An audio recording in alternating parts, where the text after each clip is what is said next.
से आप लोग आई होप कि आप बहुत ही अच्छे होंगे। तो आज हम डिस्कस करने वाले हैं पेपर नंबर 3, जिसमें हम लोग डिस्कस करेंगे फिजिक्स का यूनिट 1 का हम डिस्कशन करने वाले हैं। यदि आपने अभी भी टेस्ट सीरीज ज्वाइन नहीं किया है तो स्क्रीन पे चल रहे नंबर से ज्वाइन कर सकते हो, जहाँ पे आपके वीकली फुल सिलेबस के साथ साथ यूनिट वाइज टेस्ट मिलने वाले हैं, जो बहुत हिंदी एंड इंग्लिश मीडियम में मिलेंगे। यदि आपको अधिक जानकारी चाहिए तो इस नंबर पर कॉन्टेक्ट कर सकते हो। चलिए हम डिस्कशन करेंगे पहले नंबर क्वेश्चंस को, जो यहाँ पे Hindi and English both medium में पेपर आपको मिलेगा। यदि आपको हिंदी मीडियम में कुछ भी समझ में नहीं आ रहा है तो आप इंग्लिश मीडियम की तरफ देख सकते हो। ओके, बहुत ही इजी सिंपल क्वेश्चन है जो आपके एग्जाम में 100% पूछे जाएंगे। यदि आप इन्हें कर लेते हैं तो कहीं ना कहीं एक अच्छा स्कोर करेंगे। ओके, चलिए पहले नंबर क्वेश्चन को हम डिस्कस करते हैं। यहाँ पे है एक स्टॉप वॉच की न्यूनतम गणना 0.2 सेकंड दी गई है और पेंडुलम के 20 दोलनों का समय 25 सेकंड दिया गया है। तो इसमें प्रतिशत त्रुटि होगी, तो ये चीज आपको त्रुटि है वो आनी चाहिए। यदि आप इंग्लिश मीडियम से है तो इंग्लिश मीडियम की आप देख लीजिए। ओके, तो चार ऑप्शंस आपको दिए गए हैं, इसमें से राइट आंसर आपका क्या जाएगा?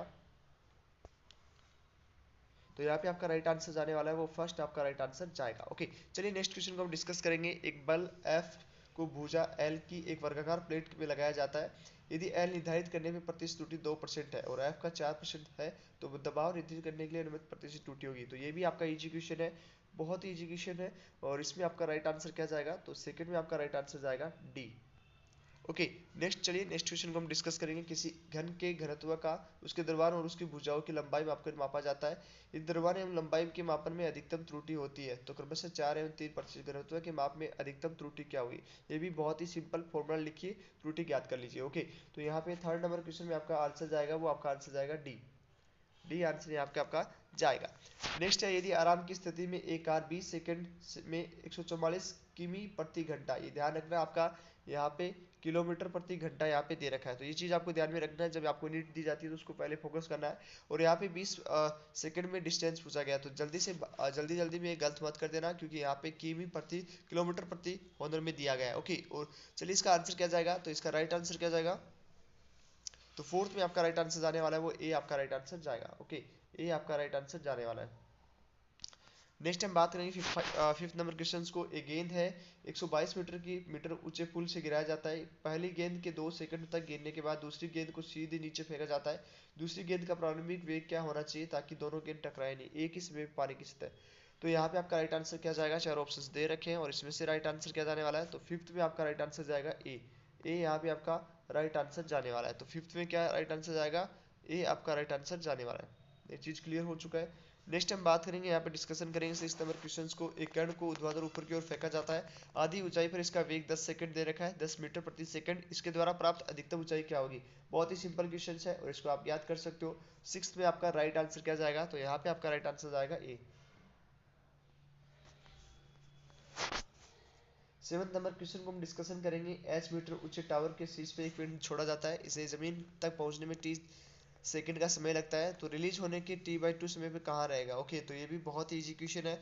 सेवंथ में आपका राइट आंसर क्या जाएगा? तो यहाँ पे भी आपका राइट आंसर जाएगा ए। ए यहाँ पे आपका राइट आंसर जाने वाला है। चलिए नेक्स्ट क्वेश्चन को डिस्कस करेंगे। 8 नंबर क्वेश्चन को। एक पिंड A1 त्वरण के साथ विराम से प्रारंभ होता है।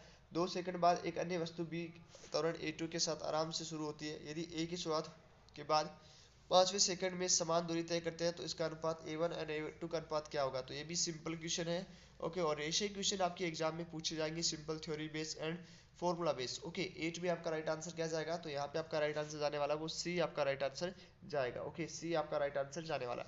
चलिए नेक्स्ट हम बात करेंगे। एक ही आकार के दो गोले हैं, एक का द्रव्यमान 2 kg, दूसरे का द्रव्यमान 4 kg है, साथ गिराए जाते हैं कुतुब मीनार की उस चीज पे 72 मीटर। जब वह जमीन से 1 मीटर ऊपर होता है तो दोनों के गोले होंगे, तो यहाँ पे आपको क्या समान होंगी? तो यहाँ पे ऊंचाई पे कौन सा डिपेंड नहीं करता, तो अब तो राइट आंसर क्या जाएगा? नाइन्थ में राइट आंसर आएगा डी। 10वें नंबर क्वेश्चन को हम डिस्कस करेंगे। एक कण को 4 मीटर प्रति सेकंड के वेग से लंबवत ऊपर की ओर फेंका जाता है। यदि गति में एक कण 2 सेकंड के बाद त्वरणों का अनुपात क्या होगा? बहुत ही simple question, theory based question है। छोटा सा फॉर्मूला लगेगा, आंसर निकल जाएगा। 10 में आपका राइट आंसर जाएगा सी। 11 नंबर क्वेश्चन को हम डिस्कशन करेंगे। एक बॉडी है, एक पिंड को ए त्वरण के साथ लंबवत ऊपर की ओर फेंका जाता है तो 90.6 mm के वेग और एक 4 सेकंड के बाद शरीर की स्थिति क्या होगी? तो ये बहुत इजी क्वेश्चन है। तो राइट आंसर क्या जाएगा? 11 में आपका राइट आंसर जाएगा, क्या जाने वाला है जल्दी बताइए? सी यहाँ पे आपका राइट आंसर जाएगा। नेक्स्ट क्वेश्चन है 40 मीटर मिमी लंबे स्प्रिंग के एक बल लगाकर खींचा जाता है। यदि स्प्रिंग में एक मिमी तक खींचने के लिए 10 न्यूटन बल की आवश्यकता होती है तो स्प्रिंग को 40 मीटर। बहुत इजी क्वेश्चन है, फॉर्मूला बेस्ड क्वेश्चन है और इसका राइट आंसर क्या जाएगा? 12 में राइट आंसर आने वाला है वो बी। बी आपका यहाँ पे राइट आंसर जाएगा। चलिए नेक्स्ट क्वेश्चन को हम डिस्कस करेंगे 30 नंबर क्वेश्चन को। यदि पिंड की गतिज ऊर्जा उसके प्रारंभिक मान से 4 गुना हो जाती है तो नए संवेग का क्या होगा? ये भी बहुत इजी क्वेश्चन है। 13 में आपका राइट आंसर क्या जाएगा? ए आपका राइट आंसर जाने वाला है। ऐसे ही क्वेश्चन आपके एग्जाम में पूछे जाएंगे, लेकिन आपकी रेगुलर प्रैक्टिस न होने के कारण ऐसे क्वेश्चंस आपके गलत हो जाते हैं, तो बिल्कुल रेगुलर प्रैक्टिस में रहिए। चलिए, एक पानी किसी बांध से 19.6 मीटर नीचे टरबाइन वही के साथ गिरता है तो टरबाइन का पानी का वेग क्या होगा? तो यहाँ पे जी का मान दे रखा है, तो यहाँ पे राइट आंसर क्या जाएगा? तो 14 में आपका राइट आंसर जो जाने वाला है वो आपका राइट आंसर जाएगा ए।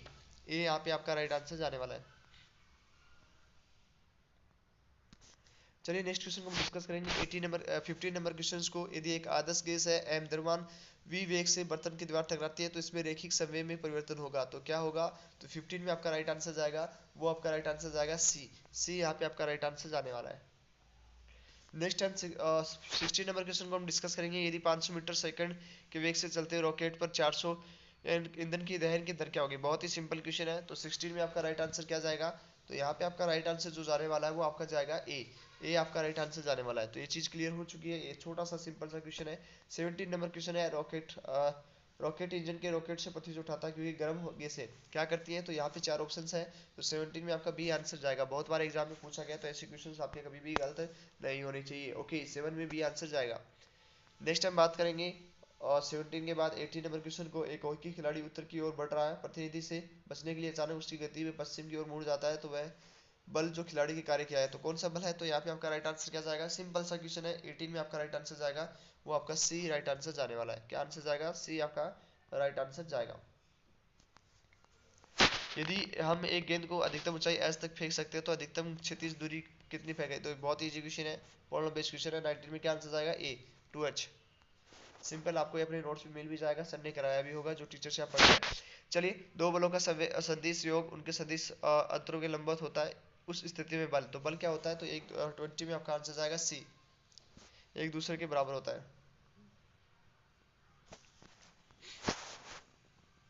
21 क्वेश्चन को हम डिस्कस करेंगे। एक पैराशूट है, बाहर निकलने पर 20 घर्षण के बिना 50 मीटर गिरता है, तो जब पैराशूट खुलता है तो उसकी गति धीमी हो जाती है 2 मीटर प्रति सेकंड स्क्वायर की गति से वह जमीन पर पहुंचता है तो 3 मीटर प्रति सेकंड की ऊंचाई पर जमान पर छूटा होगा। तो ये सिंपल आंसर है, इसका आंसर क्या जाएगा 21 का। यदि आपको हिंदी मीडियम में समझ में नहीं आ रहा है तो आप इंग्लिश मीडियम की तरफ देख सकते हो। ओके, तो 21 में जो आंसर जाएगा वो आपका जाएगा, क्या आंसर जाना चाहिए? डी आंसर यहाँ पे आपका राइट आंसर जाएगा। ओके, तो ये चीज क्लियर हो चुकी है, डी आंसर आपका राइट आंसर जाएगा। नेक्स्ट 22 नंबर क्वेश्चन को हम डिस्कस करेंगे। चलिए नेक्स्ट क्वेश्चन हम डिस्कस करेंगे 22। तो यहाँ पे भी छोटा सा फॉर्मूला बेस्ड क्वेश्चन है, तो इसका आंसर क्या जाएगा 22 में? जब कोई घोड़ा किसी वैगन को खींचता है तो वह बल घोड़े के आगे बढ़ने के कारण होता है, तो 4 ऑप्शंस दिए गए, सिंपल थ्योरी बेस्ड क्वेश्चन है। इसका राइट आंसर क्या जाएगा? यदि आपको हिंदी मीडियम में समझ में नहीं आ रहा है तो आप इंग्लिश मीडियम की तरफ देख सकते हो। तो 23 में आपका क्या आंसर जाएगा? तो यहाँ पे जो आंसर जाने वाला है वो आपका आंसर जाएगा ए। चलिए नेक्स्ट क्वेश्चन को हम डिस्कस करेंगे। सिंपल सा फॉर्मूला बेस्ड क्वेश्चन है। एम दो द्रव्यमान दे रखे हैं एम एंड 4m, द्रव्यमान की दो वस्तुएं समान गतिज ऊर्जा, यहाँ पे गतिज ऊर्जा है काइनेटिक एनर्जी है सेम है, तो यहाँ पे रैखिक संवेग का अनुपात पूछा गया है, तो राइट आंसर क्या जाएगा? तो 24 में आपका राइट आंसर जाने वाला है वो आपका आंसर जाएगा डी। डी यहाँ पे आपका राइट आंसर जाने वाला है। चलिए नेक्स्ट क्वेश्चन 25 को हम डिस्कशन करेंगे। एम द्रव्यमान का एक कण है वी वेग से चलते हुए 2m द्रव्यमान के स्थिर कण से टकराता है, तो टकराने के बाद सिस्टम की गति होगी, तो यहाँ पे भी आपको सिंपल फॉर्मूला क्वेश्चंस दिए गए हैं। तो 25 में आपका राइट आंसर क्या जाएगा? तो इसमें 25 में आपका आंसर आने वाला है वो डी आपका राइट आंसर जाएगा। ओके, ये चीज क्लियर हो चुकी है। नेक्स्ट थ्योरी बेस्ड क्वेश्चन है, निम्नलिखित में से कौन सा सत्य है? तो 4 ऑप्शंस दिए गए, चारों रीड कर लीजिए। यदि आपको हिंदी मीडियम में समझ में नहीं आ रहा है तो आप इंग्लिश मीडियम की तरफ रीड कर सकते हो। आपके एग्जाम में ऐसे ही क्वेश्चंस पूछे जाएंगे, बट यदि आपकी रेगुलर प्रैक्टिस नहीं होगी तो आप इसे गलत कर लोगे। ओके, तो यहाँ पे 26 में राइट आंसर क्या जाएगा? तो 26 में आपका राइट आंसर जाने वाला है वो आपका राइट आंसर जाएगा ए। नेक्स्ट हम 27 को डिस्कशन करेंगे। एक 10 केजी द्रव्यमान की एक गेंद है 10 मीटर प्रति सेकंड के वेग से घूम रही है, तो 5 केजी द्रव्यमान की एक अन्य गेंद है प्रहार करता है तो 4 मीटर प्रति सेकंड के वेग से उसी दिशा में आगे तरफ बढ़ रही है, तो यहाँ पे पूछा गया है यहाँ पे टक्कर के बाद उसका वेग क्या होगा? तो क्या आंसर जाएगा? ये भी एक फॉर्मूला बेस्ड क्वेश्चन है और इसके राइट आंसर जो जाने वाले 27 में वो आपका राइट आंसर जाएगा सी। सी यहाँ पे आपका राइट आंसर जाने वाला है। चलिए 28 नंबर क्वेश्चन को डिस्कशन करेंगे। 10 ग्राम द्रव्यमान की एक गोली है, 1000 मीटर प्रति सेकंड के प्रारंभिक वेग से राइफल से छोड़ी जाती है और 500 मीटर प्रति सेकंड के वेग के साथ उसी स्तर पर पृथ्वी से टकराती है। तो यहाँ पे वर्क पूछा गया है, कार्य पूछा गया है, तो यहाँ पे राइट आंसर क्या जाएगा? तो यहाँ पे आपका राइट आंसर जो जाने वाला है वो आपका जाने वाला है 28 में, वो आपका सी यहाँ पे आपका राइट आंसर जाएगा। चलिए 29 को हम डिस्कशन करेंगे। यहाँ पे 5 kg द्रव्यमान दे रखा है, संवेग दे रखा है, उसके बाद टाइमिंग दे रखी है और एफ दे रखा है। तो यहाँ पे पूछा है गतिज ऊर्जा में परिवर्तन कितना होगा। ओके, तो चारों ऑप्शंस रीड कर लीजिए। यहाँ पे 29 में आपका जो राइट आंसर जाएगा वो आपका ए राइट आंसर जाने वाला है। ओके, ये क्लियर फॉर्मूला बेस्ड क्वेश्चन है। 30 नंबर क्वेश्चन में डिस्कस करेंगे सौर मंडल की ग्रहों की गति किसके संरक्षण का एक उदाहरण होता है। ठीक है, तो 4 ऑप्शन है और इसमें राइट आंसर क्या जाएगा? तो यहाँ पे आपका राइट आंसर जाएगा वो आपका सी राइट आंसर जाएगा। यदि किसी को आंसर समझ में नहीं आए तो आंसर के नीचे दे रखी है, वीडियो के लास्ट में आपको मिल जाएगा, वहां से आप देख सकते हो। और यदि टेस्ट सीरीज ज्वाइन होना चाहते हो तो स्क्रीन पे चल रहे नंबर से कॉन्टैक्ट कर लीजिए। बाकी आप WhatsApp group, Telegram and channel को फॉलो कीजिए, रेगुलर आपको वीडियोस मिलती रहेंगी जिससे आपको बेनिफिट हो जाए। यदि आपने पहले की वीडियोस नहीं देखे तो वो देख सकते हो। लगभग 4 टेस्ट कंप्लीट हो चुके हैं। चलिए मिलते हैं आपको नेक्स्ट वीडियो में, तब तक के लिए बाय बाय, टेक केयर।